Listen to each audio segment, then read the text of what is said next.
think everyone has a role to play in ensuring that we support at least another person in whichever situation we are found at. Yeah.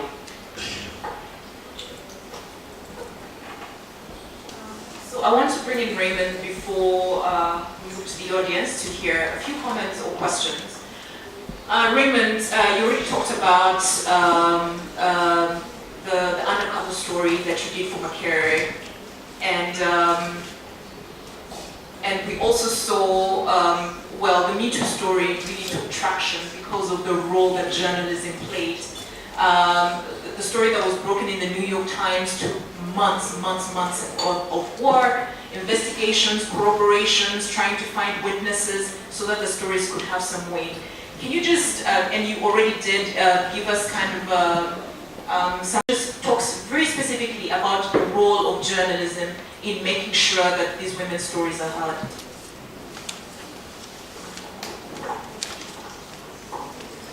Thank you. Our story took us 6 months, in the region of 6 months, from start to completion. First it was the victim walked through office and asked to see me, and we had a first formal conversation, and then I asked them to go back, sleep on it, and then come back when they're ready. So they went and came back the next day and said they were ready to start. So we had a conversation with the victim. We recorded interviews with the victim, and then we started the investigation process, which was now to put faces behind everything that was happening. First, we had to go through the school system to establish who was a student and how long she'd been a student. We had to establish her results, when they came in and how they came in. We had to go to the faculty and also spend some time understanding how faculty members operate. Because it wasn't that she was a victim, it was also that she was a syndicate victim from one lecturer to another. Yeah, so we had to understand that also. And then when we had evidence, we walked into Chapter 4's office, and Tusha and Godivo were quite helpful in understanding the evidence we had. And generally when I do investigations, I do them in such a way that I raise enough evidence so that if anyone is prosecuted, you don't have to look anywhere outside the documentary to find evidence. Yeah. So after we were done, then came the politics now of does the story run, does it not run? Makerere is a big advertiser, we get yes, in the excess of like 1.4 billion shillings. And what I think got out that something big was coming. And then it became power play. And I remember the weekend before it ran, I actually threatened to resign, which is what they now brought action. We can't lose this guy, so if we can't lose him, what must we do to keep him? And then we previewed the documentary again. Some legal concerns were raised by our legal advisor. And so we went out to sort out those legal concerns. The person named in the documentary, immediately we released a promo video, which is 30 seconds, this is what's coming. Immediately we released the promo video. The person who was being investigated assumed that the video would be targeting him, came to our station with his lawyers. Actually, summoned me out of my weekend on Sunday. My boss summoned me out of my weekend on Sunday and said, someone is here to see you. They say it's urgent. So I came out of my weekend. And so I asked him, are you ready to talk? He wasn't ready to talk. He wanted access to everything we had. I told him, no, I have specific allegations which are leveled. I can ask you the questions in specificity. But also, I had called them before and told them about the allegations in specificity. And they refused to respond to the allegations. And when they refused to respond to the allegations, what they did is they triggered the Makerere system to push MBS to the wall. So it was politics and power play between them. So they refused to an interview. Then on the Monday when it was supposed to run, they served us with a fake court order. This is about midday. They served us with a court order. They say there's an injunction procured ex parte Luckily, I knew the registrar whose signature had been forged. I called the registrar and he said, nothing of that regard has crossed my face. So I ran this by chapter 4 again. They're like, it's a good goal. So we ran the story.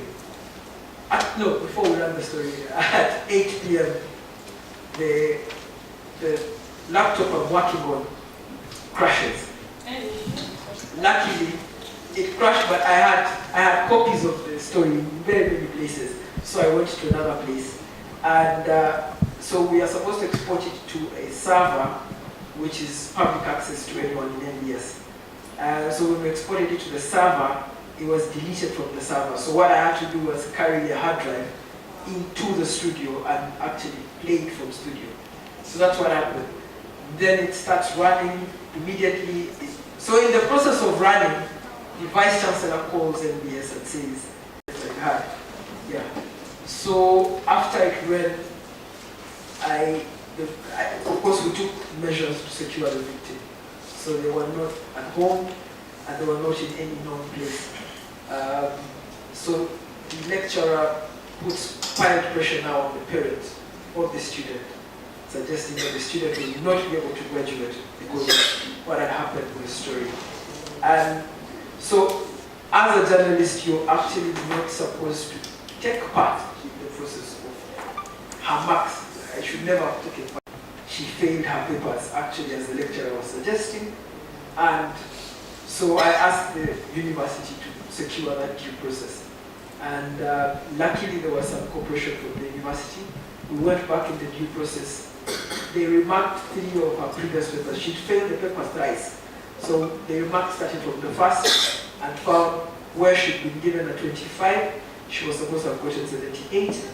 Then the second time she sat the paper, she got a 32, she was supposed to get an 82.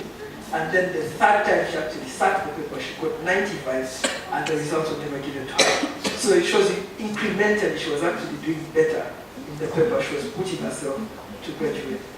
And so once that was complete, the victim had a job offer waiting for them, and they could never have taken that job without the academic qualification. Luckily for us, that job was outside of the country. So we saw to it that she left the country. Then when she left the country, the pressure now came back to us, which was this person the lecturer investigated was, first of all, a powerful lecturer in the university, but also he had a power structure outside the university. He belongs to a kingdom, the head of finance of the kingdom, and he has guards, of course, military guards.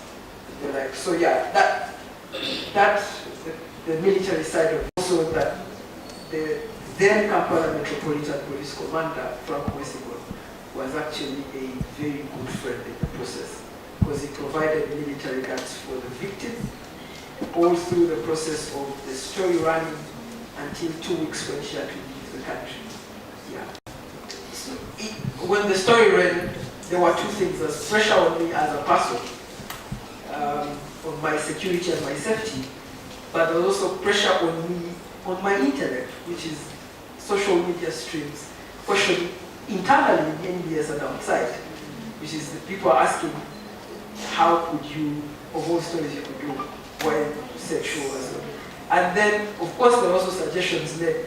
You are a big profile journalist, this is such a small story to do. Yeah, all this happened. And the worst of them was, this is a mentor I had to cut off. One of my mentors calling me to suggest that this is not something you should have taken part in because you put yourself in the middle of a huge fight. So,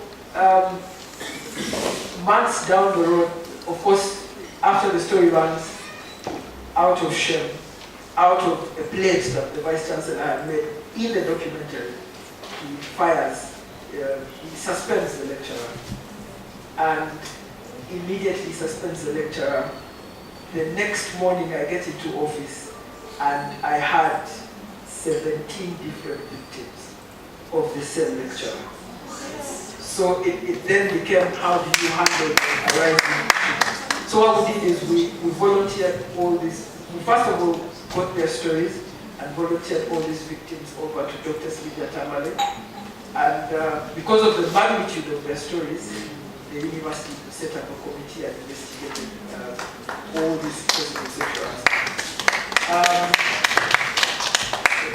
The other thing that we had wanted the documentary to do was to allow for students to be able to report to their peers when sexual harassment happened, because it was hard for them to report to the lecturers. But also we had learned that the lecturers had syndicates. So one lecturer would use a girl and pass over to another lecturer. Tell the other lecturer, oh, you want that girl? You can get her because I got her. And then, so you'd find flaws in marks. Yeah. So it's also, we wanted the university to review all the scripts that this lecturer has marked, which didn't happen, but luckily a committee was set up, was given time to investigate. There are two committees. One committee was investigating the cases of sexual assault against this lecturer. The second committee was investigating the environment of sexual assault around Makerere. So that appeared on YouTube. The victims' face show up. But I had to take concerns that their face did show, alter their voice, and then of course we had to have a conversation with their parents before the story read, which was not that they should approve of the story, but they should know that you took part in the story, because when the effects of the story to undertake counseling for the victim, that happened after, of course, the story read and it came back. And then, of course, there's now on the editorial part that's internal, that editorials need to listen more to women. And also, we need to investigate sexual assault as the same way we investigate corruption, the same way we investigate power play in the country. We've devoted a lot of our media time to talking about the politics of the country. We have been talking about the politics of consent, we have talked about the politics of women, and that of course involves a lot of radical shift. Right now, the two big TV newsrooms in the country are headed by women, but that hasn't guaranteed that women's politics actually shows up in the newsroom. Surveys done by ACME can tell you that the way you don't see women on panels, they're also not in our news stories. So, of news stories, women are quoted about 11% of news stories that happen. So you can imagine you watch a whole bulletin, and the only time you see a woman quoted is when she's either a victim of circumstance or around an area where something happened. They're not quoted as experts, and that of course contributes to the narrative. So all those are things that require editorial change, and that requires media leadership. Yeah. Well, I think that really was like a movie. I feel that we also need a separate session just to have a conversation about that, and also see how to develop more ravens, because it's a tough battle. I think the thing that emerged from your story that I found really ridiculous is how everybody was dismissing the story and saying, look at how small it is. But if you look at the firepower that was brought to put it out, that shows you that it wasn't a small story. But also I'm quite overwhelmed, because I'm thinking this is one woman and there are millions of us that are undergoing this, millions, without access to people like Raymond, without access to people that will protect them, without access to people that will amplify their stories. So we also need to think about how do we make this an institutionalized issue? How do we make it structural so that it doesn't matter how far away, how deep in the village the woman is, she will still have someone to listen to her story and someone to take it forward so that she accesses justice. So one of our panelists has to leave really soon, in 5 minutes actually. But I just wanted to open it up to the rest of you, get about 5 comments, very brief. I know that the time is really short, unfortunately, although I would have loved for this conversation to go on longer. So maybe just about 5 contributions from the audience, and then we proceed.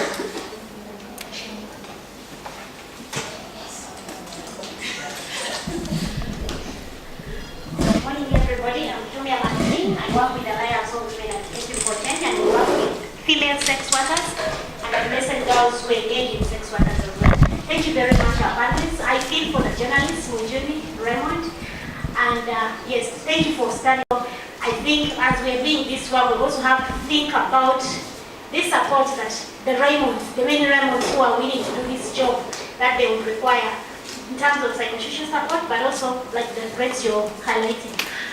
Going back to the topic, actually I'll talk about these female sex workers who, for example, doing sex work as a job, and actually who continuously also are raped within their profession. But then the public, the society normalize that as a normal thing, not actually just realizing that there is also violence happening. And when even the other women fight for other women's rights, we do not acknowledge that actually sex workers can also be violated or be raped within their profession. How are we going to address that if we do not team up, but also bridge that gap? She has also talked about the issue of lesbian, bisexuals, women who have sex with women, but at the same time will get crossed and get married because culture requires me to marry and have children. But personally, for me, that's not my choice. And actually, they continuously being raped for corrective rape, and also because what they're getting into is not really their choice, but they end up actually getting into that relationship, and they live in that trauma, and at the end of the day, they are not helped. So what am I saying? That most of the time that we want to fight for rights, but then we are selective. We have this group of women who are good because they are living according to the culture, the society, but then we have also the other women. So we start having the buts, the ifs, and we all know, for example, we all know what is happening, especially when such circumstances happen. Somebody will say, but what do you expect? She was a sex worker, she called for it. What are we going to do about such issues? As long as much as we're trying to look at the institutions, talk about institutionalizing all this process, we cannot address issues of sexual gender-based violence when we are selective among the issues, among the women that we are fighting for. Thank you. It's okay. I'm not going to say much. I'm just going to talk about, my name is Gloria. I'm working with queer women. And she mentioned something about access to justice and how sometimes it's just access to treatment that is going to help this person. I work with queer women, and corrective rape is something that's very key, that happens so much in our community. And I have been part of instances where we walked into a health care center and a lesbian woman was denied, what is it called, PrEP? Like access to things that would help her save herself, because she looks like a man. And if I am not taking care of myself after I have been a victim of assault, I'm not going to be able to open up and ask for justice. But then you also talked about something to do with evidence. And I just keep wondering, if media has all the time to advertise COPE that is just making us bust, why do they have the time to advertise how you can collect evidence if you're being a victim of assault? Because you don't know. So how about those are things that are running, that if you're being sexually abused, this is how you collect evidence? They have all the time to put bangers. Thank you, Gloria. I want to appreciate Raymond. I wish we had thousands of Raymonds, because many times a lot is happening in universities, and if he had a small heart, he would say, let me just abandon. But he stood by the girl until the end. Our work goes so much into secondary schools, primary schools. We offer counseling for adolescents. But many times we have had cases of university students complain and say, you all over secondary schools, but no one thinks about university students. And yes, it is true. When kids are in secondary, we are so much as parents. You want to know how are you, you go for VD, you know how did you sleep. But when this girl goes to university, the world has opened up. Everything is just there. There is no much that keeps her in control. And there's a lot of sexual abuse, this time not with the lecturers, but also the boyfriends. Where this guy will come in the room and force this girl to have sex, and repeatedly, and this girl will fear to speak about it because the world sees them as friends. So how do we get into universities and empower? She talked about peer reporting to peers, it does a lot of difference. Because if these girls cannot report to the higher authorities, if we can encourage them to speak to a friend, many times friends have stood up to open up and break the silence. And I want to know, I don't know how many university students we have in the room here, because the more we have these gatherings, if we can involve university students and have them in the room, maybe 2, 3, 4, 5, they'll go up out there and multiply, and have so many of them developing their confidence and self-esteem, and then be able to report and talk about these issues. Otherwise, I thank you so much. Input to the topic. My name is Phoebe Namlindra, the RDC from Wero District. Right now, what we're talking about, I think Claire mentioned something about having institutions, waiting for some things to be institutions, to have things in place that are going to help us fight this fight. But personally, I believe that all of us have to use our spaces that we have to try and fight this. By this, I'm trying to look at, we have police that has so many things that are lacking, which is quite true. But how are you using that space as you as an individual, whereby all of us have been victims, okay, to this particular, or you witness or you listen to a story to a person who has been a victim of this SGBV. But how are you going to utilize the spaces as we wait? Let's try and create, because I personally believe in the power of many, okay? Because sometimes you realize that given our different backgrounds, some of us can't stand up. Someone else might find it very easy to talk about certain issues, but if you can have an alliance, if you know someone who can actually, who is very vocal when it comes to this, like the way someone looked for him, okay, in terms of the media. So if we can try to ally ourselves with people who can actually help us in this, like try and fight these issues, I think we can actually make a difference. One final remark, Luere is open to all of you. Please come and utilize. We have so many of these issues in Luere. Thank you.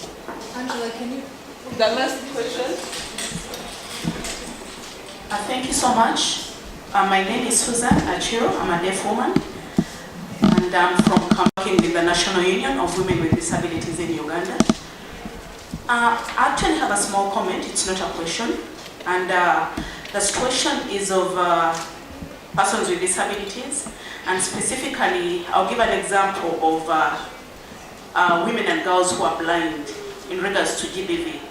We have situations where they've been assaulted, GBV cases, they've been violated, and then we have a blind person. Usually what happens is that they will ask you whether you heard the voice or you saw the person, the offender, but you've not seen the offender, you're blind. And then they'll ask about a voice, but that of course is not taken into consideration as evidence.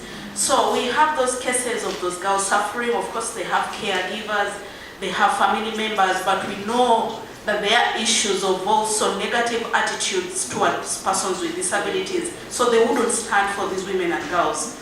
So in that regard, the law, I think something needs to be done with the law in terms of presenting evidence or witnesses, because we also have issues of women and girls who are deaf, and they cannot ably communicate in sign language. They use their traditional system of communication, and most times they would maybe ask someone to write, but they still can't write and read. So thank you. I'm a trainer in sexual gender-based violence. One of the challenges I face, because every time I'm training, I get feedback from the participants I'm training. The issue of following up a case till the end. It has come out clearly that the lecturer who did what Raymond covered, yes, he was fired from work, but we didn't know what happened after. Was he taken to court? Was he taken to, So the end matter in such cases is still a challenge, and it's lacking. This I've got feedback from all the communities I've engaged in, that issues of sexual and gender-based violence stop somewhere. And as the women fraternity here, if we could put more energy on seeing that such cases are taken till the final destination. Otherwise, people will give up, opening up to you people. Thank you. Thank you so much. I don't know whether, how do I call this one? Is it the gender equality or what? Because, thank you. Thank you. You know, you talk about 1929, you talk about Buganda Kingdom, all this issue. You know, I'm just wondering, I had the talk last week with one of the man in Kampala, because when I look at this taxi file, there is no woman, okay? It is only men who do this one. I was wondering if this is the culture, okay? Because, and you talk about the culture. In the country where I came from South Sudan. I'm a gender activist, where women are not allowed maybe to talk in the certain issues because of the patriarchal society, because of the gender glass ceiling. So I'm just wondering, because there's some women who are in the deep village, they don't have access to justice, and it is a big challenge now. How can you get these people on board? That is another question. In Uganda, there's a gender glass ceiling. It is not Uganda alone. I think it is in Africa or in the world. The issue of the gender glass ceiling has become a big challenge in the offices because, you know, some women, for example, if a woman having a baby, if a woman want to contest for maybe the political, maybe you want to contest for political post, you see, with the men, sometimes we can create some history which may not allow women, you know, to compete with the men. How do we handle all these cases? Because I know there are some men who don't want to hear about this issue of gender issues, okay, because they fear because of the culture. So you talk about access to justice. I'm just wondering, yes, I'm just wondering if we are going to get those women in the deep villages in order to have their cases. Thank you. And of course, the sheer level of concern that we all have towards ending impunity on SGBV.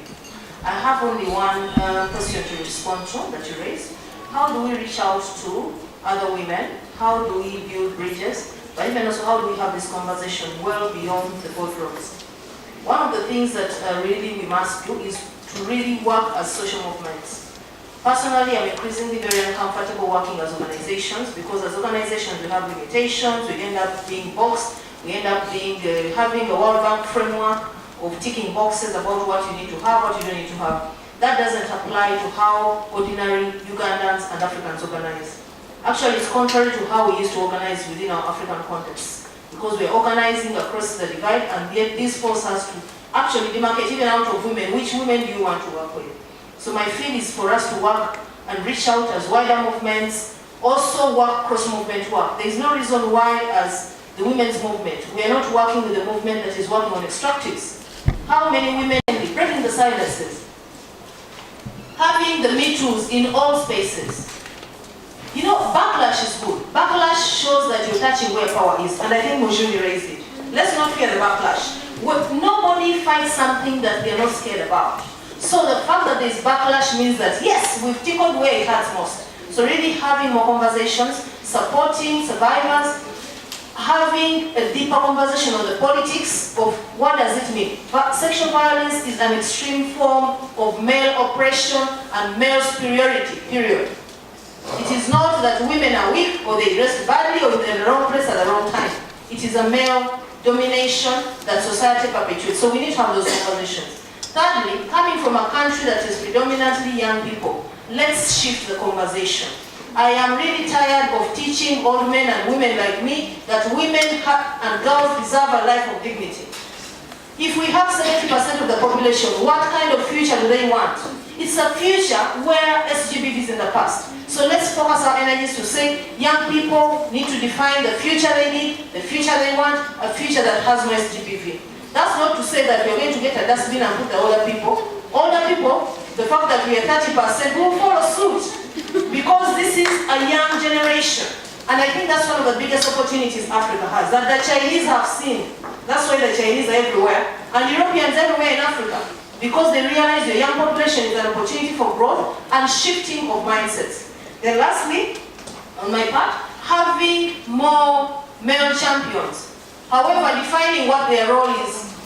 I have to put a proviso on that because I'm a feminist and I always believe in women's spaces. But women's spaces, male champions that really totally believe, can even also question the power and privilege that they have as individuals, because we are all privileged and men grow up being privileged. You really, for them to have those champions, even in villages, in communities, in families, they are there. How do we identify them? How do we connect them? How do we support them? Because they're also intimidated by fellow men. They always say, what kind of man are you? And I know you've been abused by a number of people in your sector. So how do we have them, and how do we make sure that the message goes out there? Of course, lastly, not getting tired of talking about it, because the face of sexual violence changes. People no longer now want to violate you physically, they'll go online. So for us to be able to shift in terms of what has shifted for us to be able to engage ourselves deeper, but also having an army at every point or every stop. I rest my case, and of course I apologize for having to step out because I previously had an engagement, but I'm coming back after lunch for Women's Week. Thank you so much, Salome, and we appreciate the insight. Trisha, you can go ahead and give your comments. Comments that Gloria and her neighbor raised. So this conversation is happening within Uganda feminist movement. And I think that unless we appreciate the importance of intersectionality in this conversation, then I don't, because when we ask, for example, talk about access to justice, where do trans women go to access justice when they are raped? Where do lesbian women go to access justice? Where do disabled women go to access justice when they've been violated? I think those conversations need to happen, because I think the idea that only cisgender women are experiencing sexual assault is in itself problematic. And I think that we must appreciate that until we can be able to understand that different women face multiple layers of oppression. So how I am experiencing my oppression is not the same way Gloria may be experiencing her oppression. So I think that we need to purposefully be deliberate about using an intersectional approach to how we talk about these issues. Someone may say something about, other people say something about creating more rainbows, which really brings me to the question of allyship and what the role of men really is in dismantling this culture of sexual assault. So men must be deliberate about how they want to ally, and for me what that means is that they need to check the power that they have, and for me, men's role is in checking fellow men, because you have access to spaces and access to power that women don't have simply based on their sex. And so for me, if you want to be an ally, you must be willing to do the hard work of confronting fellow men, of confronting patriarchy, because for me, otherwise, you do nothing for us. And I think for me, that is what men need to do. That's what allyship looks like. And I guess that's also what allyship looks like for heterosexual women who can access justice that LB and trans women can't. And so I think for me, in terms of allyship, we all have collective and individual responsibilities, and I hope that we can begin to actually do our own roles. Someone said something about following up the case until the end. Listen, the law in itself will not help us, because the law you need to understand that the law is written by men, mostly for men. And so when we talk about issues of access to justice, we need to also have that at the back of our minds, because we're already seeing concern, like, if a blind woman is raped, and then you have an identification parade, there's really no way that she's going to be able to access justice, right? When you look at the kind of questioning, the character assassination that goes on in courtrooms, you need to understand that the law in itself is not going to be the only avenue that we can be able. So I think for me, I'm interested in individual and collective efforts to naming and shaming, to making sure that society can hold perpetrators accountable, actually holding perpetrators accountable, protecting victims, and I guess creating a culture where women are free to be able to express themselves. I think working with the different institutions, for instance, the Equal Opportunities Commission, is very much grounded in supporting issues surrounding persons with disabilities, because the essence of its establishment was to work with such people so that we address their plight. Okay? And I was part of the drafting of that policy and establishing the institution. So issues surrounding persons with disability, we need to engage further, because you find that there are some children who are even locked up in their houses at family level, but there's no mountainous areas. So accessibility is an issue. So having that discussion with the different actors and the different perpetrators is important. So having safety nets at different levels will support different women at different levels. And the issue of follow-up is really important, because once you seek justice for this survivor, you need to see how they integrate within the community. Just don't leave them there. You need to follow up. You need to engage with the local leadership to see whether this does not happen again. So following up is very important. And the critical issue around young people is very important, whereby they have different ways of engaging. For instance, you will find that they will be sharing on WhatsApp and all other media. So even reporting happens. For instance, now we are getting more people reporting such cases, and which wasn't the case before. So we need to devise means and adapt to ways in ensuring that we support them when it happens. Thank you. Thank you. I think many of the things have been responded to. I will try and respond to the one on the media and the information we put out. The media, just like the justice system, is also a very tactical institution. And things that can be occupied in the media, where that information can be passed on. But also I have been advocating for people to build independent media spaces. You now have social media which competes directly with traditional media. And the more competition you offer to traditional media on the issues that are relevant to you, the more that media shifts towards your direction. And this has happened a lot with the conversation on Africa, for example. 10 years ago on the BBC, we have panels with completely white people talking about Africa. Today, they have stations in at least 7 countries of Africa. That shifts. If you continuously have conversations about your issues that exclude us as traditional media, we feel the pain is felt, and they will reach out. Following the case till the end and the justice system, I am not a... So it depends. The justice system, I don't think, is even geared to get justice for the victims. If the victim feels that the court process is the best way to go, and encourage them there, and what I can do is continuously report on that case. And there's been victims of sexual harassment who come after the one we reported on, and they decided to go to the court process. And what we do is we are present when the court process happens, we report about it. That really can help.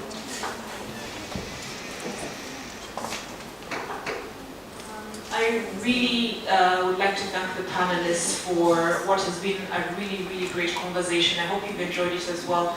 And I also am grateful to the members.